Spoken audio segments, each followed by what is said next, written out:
Welcome students to our video lecture series, and today we have taken a new topic that form your geography. Geography's first chapter India size and location. आज हम geography शुरू करने वाले हैं और geography का पहला chapter है इंडिया साइज एंड लोकेशन। ठीक है, तो इंडिया ग्लोब में अगर हम वर्ल्ड का इस तरह से हम देखें तो इंडिया का पोजीशन कहाँ पे, यहाँ पे देखो ये है इंडिया। ठीक है, और ये बीच से जो अर्थ को पूरा चारों ओर बीच से जो उसको डिवाइड करता है उसको हम बोलते हैं इक्वेटर। ठीक है, तो आज हम पढ़ेंगे इंडिया का साइज कितना बड़ा है। ठीक है, India is a vast country, पता है सबको, बहुत बड़ा कंट्री है। तो किस तरह उसका साइज है, इसका पड़ोसी देश कौन कौन से हैं, ठीक है, कितना एरिया इसका कोस्टल एरिया है, मतलब जो समुद्र के कोस्ट में है। ठीक है, ये सब चीज़ हम पढ़ेंगे। ठीक है, तो इसको पढ़ने से पहले एक चीज़ ध्यान रखना कि दो चीज़ हमें जानना जरूरी है। ठीक है, सबसे पहले कि लेटीट्यूड और लॉन्गिट्यूड क्या होता है। ठीक है, जैसे ध्यान रखना, यहाँ पर देखना, कभी कोई ग्लोब देखोगे तो यहाँ से तुमको देख रहे हो, देखो इस तरह से लाइन दिख रहा है। ठीक है, और कुछ लाइन इस तरह से दिख रहा है। ठीक है, तो इसमें कौन सा हो गया हमारा लेटीट्यूड, कौन सा हो गया लॉन्गिट्यूड, ये जानना जरूरी है। तो सबसे पहले जो लाइन इस तरह से लेटा हुआ है, ठीक है, देखना ग्लोब के ऊपर जो लाइन इस तरह से लेटा हुआ है उसका हम बोलते हैं लेटीट्यूड। ठीक है, और जो लाइन इस तरह से ऊपर से नीचे का ओर है उसका हम बोलते हैं लॉन्गिट्यूड।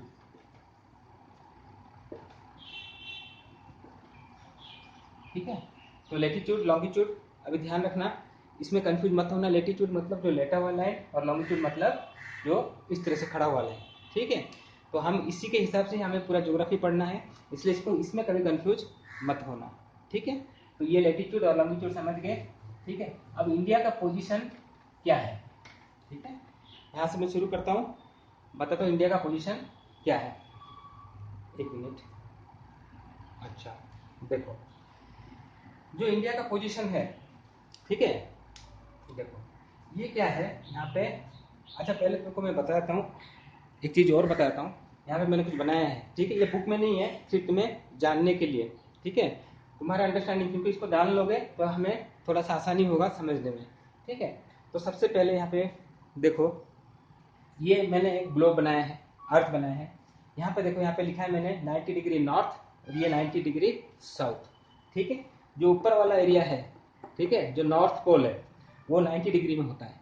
ठीक है, और जो अर्थ को बीचों बीच से जो लाइन हमें, एक इमेजिनरी लाइन है, ठीक है, एक इमेजिनरी लाइन है, एक लेटीट्यूड है, जो अर्थ को बीचे बीच से काट देता है, डिवाइड करता है, उसको हम कहते हैं इक्वेटर।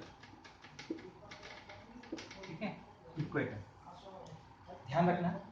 और इसका ऊपर देखो एक और लाइन है, यहाँ पे लिखा है 23.5 डिग्री। ठीक है, इसको हम कहते हैं ट्रॉपिक ऑफ कैंसर। और एक 23.5 डिग्री साउथ में है, इसको हम बोलते हैं ट्रॉपिक ऑफ कैप्रिकन। ठीक है, तो ये ट्रॉपिक ऑफ कैप्रिकन जो साउथ में है, और ये नॉर्थ में जो है वो है ट्रॉपिक ऑफ कैंसर। और ये ट्रॉपिक ऑफ कैंसर जो है, ये एक इमेजिनरी लाइन है, ये हमारे अर्थ को, हमारे अर्थ नहीं सॉरी, हमारे इंडिया को एकदम बीचों बीच से दो भाग में डिवाइड कर लेता है। ठीक है, और हमारा इंडिया का पोजीशन क्या है, ये इक्वेटर से ऊपर है, इस जगह पे है। ठीक है, अगर हम इस तरह से बनाएंगे इंडिया, तो इंडिया का पोजीशन इस तरह से है। ठीक है, तो ये बीचों बीच से हमारा क्रॉस कर देता है ट्रॉपिक ऑफ कैंसर इंडिया। उसके ऊपर देखो यहाँ पे 67.5 डिग्री और यहाँ पे 67.5 डिग्री, ये साउथ ये नॉर्थ। ये नॉर्थ वाला जो एरिया है, ठीक है, ये वाला एरिया को हम बोलते हैं आर्कटिक सर्कल। ठीक है, और ये जो साउथ वाला एरिया है इसको हम बोलते हैं अंटार्कटिक सर्कल, ये वाला अंटार्कटिक। ठीक है, और ये रीजन बहुत ठंडा होता है, इसको हम बोलते हैं फ्रिजिड रीजन। ये दोनों रीजन, ये नॉर्थ और साउथ, इसको कहा जाता है फ्रिजिड, यहाँ पे लिखा है देखो फ्रिजिड। और ये जो ट्रॉपिक ऑफ कैंसर और ट्रॉपिक ऑफ कैप्रिकन, इसको जो बीच का जो रीजन है इसको हम कहते हैं ट्रॉपिकल रीजन। कौन सा रीजन है, ट्रॉपिकल रीजन। ठीक है, ट्रॉपिक ऑफ कैंसर और ट्रॉपिक ऑफ कैप्रिकन के बीच ये वाला रीजन को हम बोलते हैं ट्रॉपिकल रीजन। और ये वाला जो रीजन है, ये आर्कटिक सर्कल और ट्रॉपिक ऑफ कैंसर के बीच में जो है, और ये ट्रॉपिक ऑफ कैप्रिकन और अंटार्कटिक सर्कल के बीच में जो है, इसको हम बोलते हैं सब ट्रॉपिकल रीजन। ठीक है, इसको हम बोलते हैं सब ट्रॉपिकल। ठीक है, इतना ध्यान रखना। ठीक है, इसके बाद इसको मिटाता हूँ, फिर मैं इंडिया के बारे में बताता हूँ। पहले इसको ध्यान रखना कि हम किस तरह से एक ग्लोब है, देखो ग्लोब में तुम्हें कई सारे लाइन दिखते हैं, ठीक है। ये ब्लू लाइन यहाँ से क्रॉस किया है ग्लोब को, ये है तुम्हारा इक्वेटर। और देखो यहाँ पे एक लाइन यहाँ से क्रॉस किया इंडिया को बीचों बीच, वो है ट्रॉपिक ऑफ कैंसर, ठीक है। इनको ध्यान रखना पहले, इसके बाद मैं इसको मिटाता हूँ फिर मैं बताता हूँ। अच्छा तो अभी देखो इंडिया का पोजीशन कहाँ पे है। अगर ठीक से हम ग्लोब में देखें, सॉरी, अगर हम ठीक से ग्लोब में देखें तो इंडिया का पोजीशन जो है, ये देखो, जब इक्वेटर ये अर्थ को बीचों बीच से दो भाग में डिवाइड करता है, दो पार्ट में डिवाइड करता है, तो इंडिया का पोजीशन देखना, इंडिया का पोजीशन कहाँ पे है, इक्वेटर से ऊपर है। जो इक्वेटर से ऊपर होता है उसको हम बोलते हैं नॉर्दर्न हेमिस्फीयर, और जो इक्वेटर से नीचे है उसको हम बोलते हैं सदर्न हेमिस्फीयर। तो इंडिया कहाँ पे है, नॉर्थ हेमिस्फीयर में है, ठीक है। इंडिया कहाँ पे है, नॉर्थ हेमिस्फीयर में। और उसका एग्जैक्ट पोजीशन कहाँ पे है, देखा देखो, ये इक्वेटर है, यहाँ पे मान लो यहाँ पे इक्वेटर है नीचे, ठीक है। तो इक्वेटर का ऊपर, लेकिन कितने ऊपर, ठीक है, वो जो लेटीट्यूड है, कौन से लेटीट्यूड, हमारा जो सदर्न मोस्ट पॉइंट को टच करता है वो है 8 डिग्री 4 मिनट नॉर्थ। मैंने क्या लिखा है यहाँ पे, नॉर्थ। नॉर्थ क्यों, इंडिया नॉर्दर्न हेमिस्फीयर में है। और ये कहाँ तक फैला हुआ है, देखो यहाँ पे जम्मू कश्मीर के सबसे ऊपर ये है 37 डिग्री 6 मिनट नॉर्थ, ठीक है, क्योंकि हम नॉर्थ में है। 8 डिग्री 4 मिनट नॉर्थ से लेके 37 डिग्री 6 मिनट नॉर्थ, ये इसका जो है लेटीट्यूडनल पोजीशन है। इंडिया का किस लेटीट्यूड में इंडिया आता है, अगर हम इसको बताएं तो ये इसके बीच में आता है। और किस लॉन्गिट्यूड के बीच में आता है, मैंने बोला था लॉन्गिट्यूड इस तरह का जो लाइन होता है उसको लॉन्गिट्यूड बोलते हैं। तो ये है तुम्हारा 68 डिग्री 7 मिनट ईस्ट से लेके 97 डिग्री 25 मिनट ईस्ट। ईस्ट क्यों, क्योंकि देखो बुक में ऐसा लिखा नहीं है ईस्टर्न हेमिस्फीयर और वेस्टर्न हेमिस्फीयर। हमारा इंडिया जो है, ये जो हमारा ग्लोब में शुरू होता है, ठीक है, दिखाता हूँ तुमको। ये जो ग्लोब में ये जो तुम्हारा लॉन्गिट्यूडनल एक्सिस, देखो लॉन्गिट्यूडनल लाइन तो शुरू होता है यहाँ पे यूरोप में, यहाँ पे लंदन, ठीक है, यहाँ पे लंदन है, यहाँ से इसको माना जाता है कि 0 डिग्री, ठीक है। जो टाइम सेट किया जाता है, ठीक है, उसको बोलते हैं जीएमटी। जो ग्रीनविच मीन टाइम होता है, ये लंदन से जाता है, जगह है ग्रीनविच, वहां से उसको माना जाता है 0 डिग्री। तो इंडिया जो है लंदन का ईस्ट में है, तो इसलिए यहाँ 68 डिग्री 7 मिनट ईस्ट से लेके 97 डिग्री 25 मिनट ईस्ट तक इंडिया फैला हुआ, ठीक है। और जो इंडिया का टाइम होता है, ठीक है, जो इंडिया का टाइम होता है उसको आईएसटी कहते हैं, इंडियन स्टैंडर्ड टाइम, ठीक है। तो इंडियन स्टैंडर्ड टाइम एक जगह बताऊंगा, यहाँ पे उत्तर प्रदेश में जगह है मिर्जापुर, उसको माना गया है, ठीक है। अब इसके बारे में बताऊंगा, फिलहाल जो है इसको याद रखना, जीएमटी और आईएसटी, ठीक है। अच्छा एक मिनट, ठीक है। अभी देखो इंडिया का जो वेस्ट में है, यहाँ पे क्या है, यहाँ पे जो सी है उसका नाम है अरेबियन सी, और जो इंडिया के ईस्ट में जो सी है उसका नाम है बे ऑफ बंगाल, ठीक है। और यहाँ पे एक आइलैंड ग्रुप है, ठीक है, ये आइलैंड ग्रुप जो है ये है अंडमान निकोबार,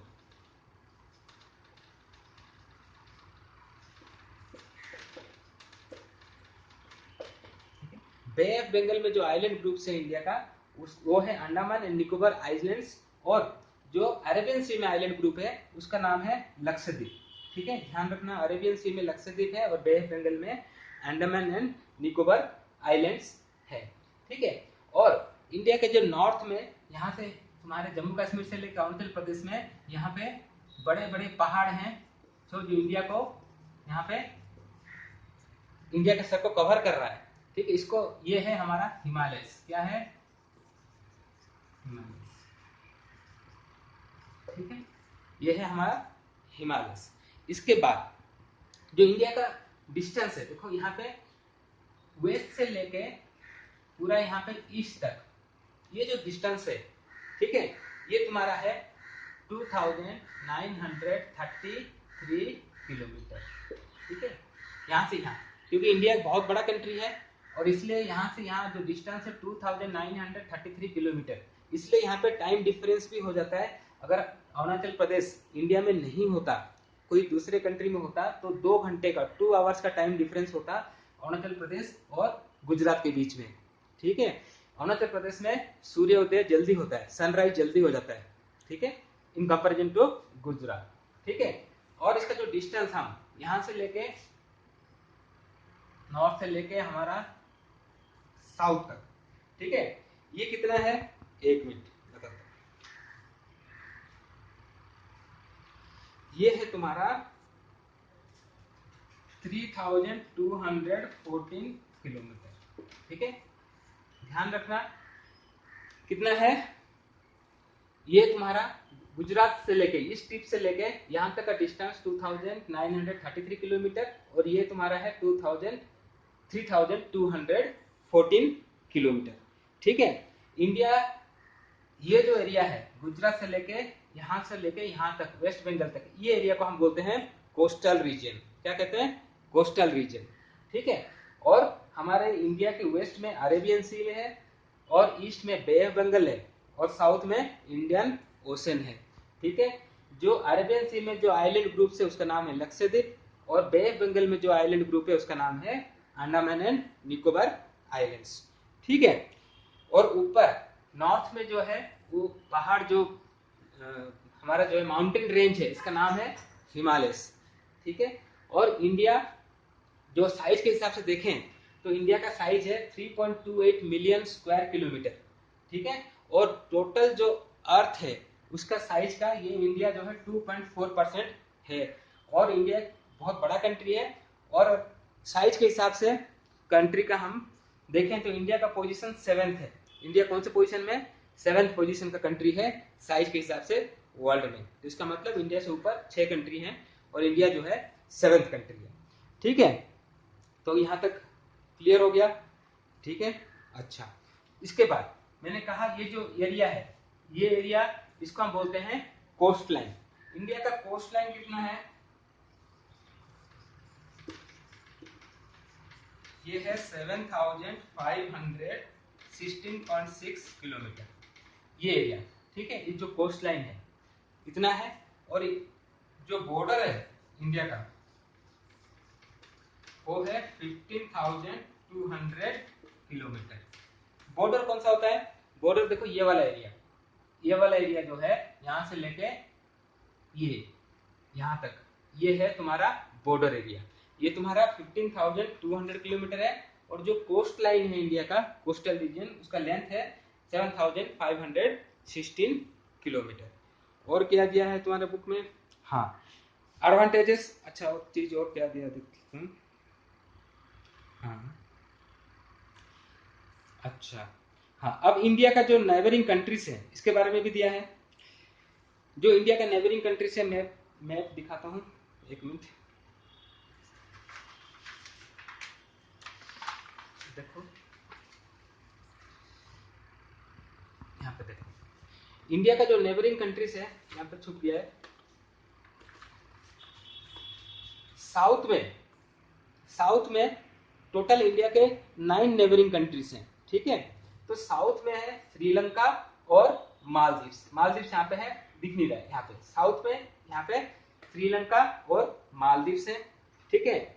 यहाँ पे पाकिस्तान है, यहाँ पे अफगानिस्तान है, यहाँ पे चाइना है, ठीक है, यहाँ तक चाइना है। और यहाँ पे तुम्हारा म्यांमार है, ठीक है, म्यांमार है, यहाँ पे बांग्लादेश है, और ये नेपाल और ये भूटान, ठीक है। तो तुमको मैं बताता हूँ कितने कंट्रीज हैं। देखो साउथ में तुम्हारे श्रीलंका और मालदीव्स, नॉर्थ वेस्ट ये हो गया, यहाँ पे पाकिस्तान और अफगानिस्तान, ठीक है। नॉर्थ में तुम्हारा ये नॉर्थ है, यहाँ पे तुम्हारा चाइना, नेपाल और भूटान, ये नेपाल है, यहाँ पे भूटान है, ठीक है। और ईस्ट में तुम्हारा यहाँ पे बांग्लादेश है, यहाँ पे बांग्लादेश है, और यहाँ पे म्यांमार है। तो हमारे कितने नेबर्स हैं, हमारे टोटल 9 नेबर्स हैं, ठीक है। 9 neighbouring countries, we have 9 neighbouring countries जो हमारे बॉर्डर एरिया के साथ सटे हुए हैं, ठीक है। तो इंडिया का ये हमने बता दिया लोकेशन, ये नॉर्दर्न हेमिस्फीयर में है, ठीक है। और ये लोकेशन यहाँ से लेके यहाँ तक है, और यहाँ से लेके यहाँ तक लेटीट्यूड लॉन्गिट्यूड बताया, ठीक है। तो कुछ अभी जो है कुछ एडवांटेजेस दिया है बुक में।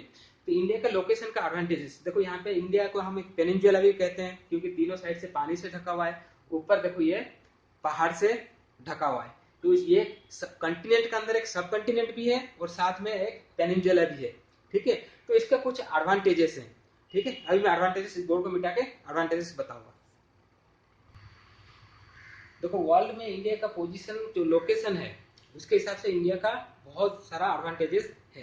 कुछ एडवांटेजेस बुक में दिए हैं, जैसे देखो यहाँ पे लिखा है ये सेंटर ऑफ एशिया, एशिया का बिल्कुल सेंटर में है, ठीक है। जिसके कारण इसको इसको माना जाता है main hub for world trade, जो वर्ल्ड बिजनेस का मेन सेंटर इंडिया को माना जाता है। Largest coast line in Indian Ocean, जो इंडियन ओशन हमने देखा था अभी, यहाँ सबसे बड़ा कोस्ट लाइन, देखो यहाँ पे ये इंडियन ओशन है, ठीक है, ये कोस्ट लाइन है।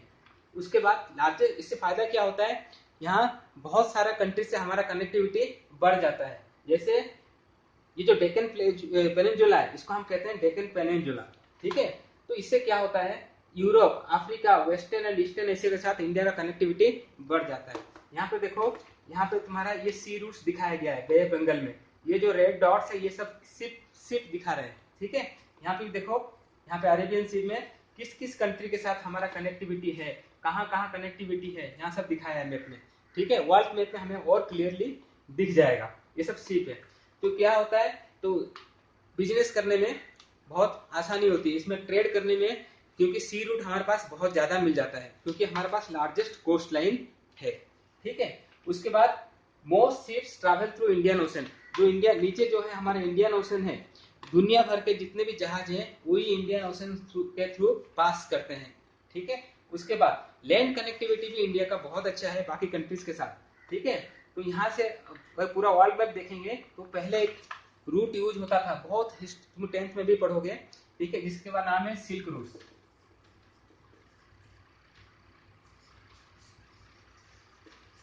ठीक है। बहुत पुराने जमाने में इसी सिल्क रूट के थ्रू जो है एक कंट्री दूसरे कंट्री के साथ बिजनेस करता था, ठीक है। तो ये सिल्क रूट्स भी जो है इंडिया से ही क्रॉस करता है, ठीक है। तो बहुत सारे एडवांटेजेस हैं इंडिया का अपने पोजीशन, अपने लोकेशन के हिसाब से। तो फर्स्ट चैप्टर में ज्यादा कुछ नहीं है, बस इंडिया का पोजीशन समझना। इंडिया जो है नॉर्दर्न हेमिस्फीयर में है, ठीक है। मैंने यहाँ डिग्री लिखा था, ठीक है, 8.8'4" नॉर्थ से लेके ऊपर तो दिखा था मैंने अभी, ठीक है। तो इस तरह से इंडिया का पोजीशन जो है नॉर्दर्न हेमिस्फीयर में है, और ये अगर हम वेस्टर्न और ईस्टर्न लॉन्गिट्यूड के हिसाब से देखेंगे तो इंडिया कहाँ पे है, ईस्ट में है, ठीक है। और इंडिया का जो टाइम सेट होता है वो मिर्जापुर करके एक जगह है उत्तर प्रदेश में, वो 83.2 सर, 83.2 वो है मिर्जापुर, उत्तर प्रदेश में, इलाहाबाद के पास से, उससे पूरा इंडिया का टाइम सेट किया जाता है। अगर हम टाइम के हिसाब से देखें तो इंडिया जो है लंदन से 5.5 घंटा आगे है, क्योंकि ये ईस्ट में है, यहाँ पे सूर्योदय पहले होता है, ठीक है। ये चीज इतना ध्यान रखना। और ये भी बताया था मैंने कि अगर अरुणाचल प्रदेश को अलग कर दिया जाए, इंडिया से अलग देश है, तो अरुणाचल प्रदेश इंडिया से 2 घंटा आगे होता, ठीक है, क्योंकि वहां सूर्योदय पहले होता है। तो इंडिया जो है नॉर्दर्न हेमिस्फीयर में है, हम अगर लेटीट्यूड के हिसाब से देखें इक्वेटर का ऊपर है, ठीक है। अगर हम लॉन्गिट्यूड के हिसाब से देखें तो ये ईस्टर्न साइड में है, ठीक है, लंदन के ईस्टर्न साइड में, लंदन से हमारा 0 डिग्री काउंट होता है, तो इंडिया उसके ईस्ट में है, ठीक है। तो ये ज्यादा कुछ नहीं दिया बुक में, इतना ही दिया है। अब मैं इसका नोट्स भेजूंगा, ठीक है, नोट्स तुम लिख लेना, और मैं देखूंगा अगर कुछ बचा है किताब में तो मैं उसको भी बता दूंगा, ठीक है। ओके बच्चे, बाय, टेक केयर। अच्छा बच्चे, मैं एक चीज बोलना भूल गया था, आप लोग जब मैं नोट्स भेजता हूँ उसको टाइमली आप लोग नोट्स को लिख लिया कीजिए, ठीक है। अगर आप लोग टाइमली नहीं लिखेंगे तो क्या होता है, नेक्स्ट डे पे आप कैरी फॉरवर्ड हो जाता है, फिर पढ़ाने के लिए भी प्रॉब्लम होता है, और तुम्हारे लिए भी एक साथ क्या होता है, बहुत सारे नोट्स लिखना पड़ जाता है, जिसके लिए तुम्हें प्रॉब्लम हो जाएगा, ठीक है। तो आज तो मैं वीडियो भेजा, तो वीडियो को आप देख लो, ठीक है, उसके बाद थोड़ा समझ लो वीडियो को, उसके बाद मैं नोट्स भेजूंगा, तो आप बुक से भी नोट्स बना सकते हो, और जो नोट्स मैं भेज रहा हूँ उसको भी साथ में बना के आप लिख सकते हो, ठीक है। तो ये चैप्टर में ज्यादा कुछ नहीं है, जितना मैंने बताया उतना ही है। नेबरिंग कंट्रीज के बारे में बताया था। इंडिया के साउथ में 2 नेबरिंग कंट्रीज हैं, एक है हमारे ईस्ट में श्रीलंका और हमारे वेस्ट में मालदीव्स, ठीक है। नॉर्थ वेस्ट में हमारे पाकिस्तान और अफगानिस्तान, नॉर्थ में हमारे चाइना, नेपाल और भूटान, और ईस्ट में हमारा म्यांमार और बांग्लादेश, ठीक है। तो ये 9 नेबरिंग कंट्रीज हैं, इसके बारे में ध्यान रखना, ठीक है। ज्यादा कुछ नहीं है, और थोड़ा सा बुक में देख लेना, और जो भी डाउट हो आप लोग मुझे पूछ सकते हो, ठीक है। डाउट आप मैं तो देख रहा हूँ नोट तो आप लोग भेज रहे हो, लेकिन डाउट कोई नहीं पूछ रहा है। डाउट आप लोग पूछो, ठीक है, जितना ज़्यादा डाउट पूछोगे उतना अच्छा है। ठीक है बच्चों, ओके बच्चों, बाय, टेक केयर।